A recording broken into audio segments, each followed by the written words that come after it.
আমরা যেমন সহযোগিতার হাত বাড়িয়ে দেওয়ার জন্য আপনাদের ওয়ার্ডে আসছি, আমাদের বিনীত অনুরোধ আপনাদের কাছে, আপনারা এই ভাইটার আমাদের ক্ষুদ্র সহযোগিতা দেখুন, তার চলার ট্রিটমেন্টের জন্য ক্ষুদ্র একটা যাত্রা শুরু করলাম আমরা। এটা কিন্তু শেষ না, আরো সামনে অনেক আছে। আপনাদের কাছে অনুরোধ জানাবো, আমাদের তরফ থেকে আমরা যেমন এই ভাইয়ের পাশে আসছি, আপনারাও এই ভাইয়ের পাশে থাকবেন। ছোট্ট ছোট্ট মানে ছোট ছোট বালিকণা, বিন্দু বিন্দু জল আমরা এখানে যারা আছি যদি 10 টাকা করে দিই, কত টাকা হবে? 10 টাকা দিতে কি আমাদের কোনো রকম কোনো কারো সমস্যা আছে? নাই।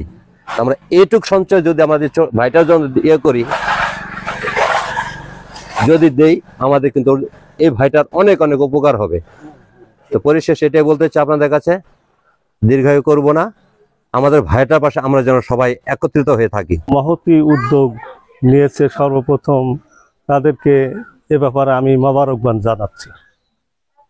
তার কারণ মানুষ কত কিছুই না করে নিজের সুখের জন্যে, নিজের সন্তান সন্ততি আত্মীয় স্বজনের সুখের জন্য করে, কিন্তু মাসুদের মতো এই মাসুদ কিন্তু আমাদের এই ক্লাবের কোনো সদস্যরই কেউ না,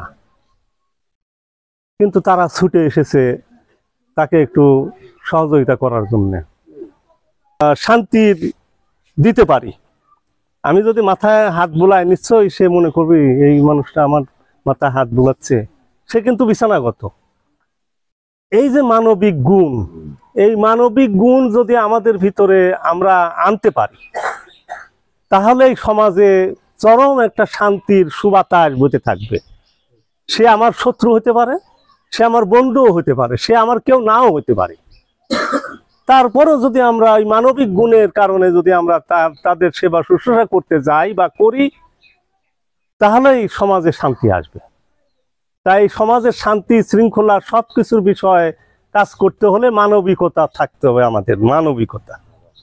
এই মানবিকতা দিয়ে আমরা সমাজের ভিতরে এই ধরনের শৃঙ্খলা ফিরায় আনতে পারি। আহ্বান জানাবো আমার ছোট ভাই মাসুদের পাশে যেন আমরাও কম বেশি সকলে যেন কিছু অর্থ সহায়তা করে তার পাশে দাঁড়িয়ে, তার ছোট্ট খুব একটা বয়স হয়নি কিন্তু তার বেঁচে থাকার মতো যেন আমরা তার পাশে আসি, দাঁড়াতে পারি। আসসালামু আলাইকুম ওয়া রাহমাতুল্লাহ।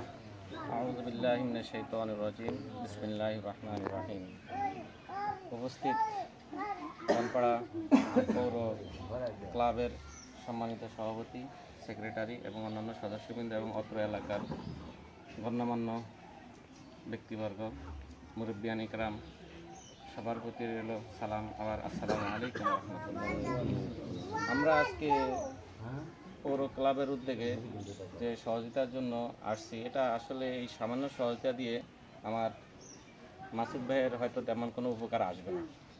এটার কারণে আমরা আসলে মানুষের জন্য, আল্লাহর রাসূল বলছেন যারা অসুস্থ মানুষ তাদের কাছে সবসময় আমাদেরকে দেখাশোনা করতে, তাদের সেবা শুশ্রূষার জন্য, অন্তত একটু খোঁজখবর নেওয়ার জন্য। এটা অনেক সওয়াব। মূলত আমাদের এই সওয়াবের উদ্দেশ্যেই এখানে আসা।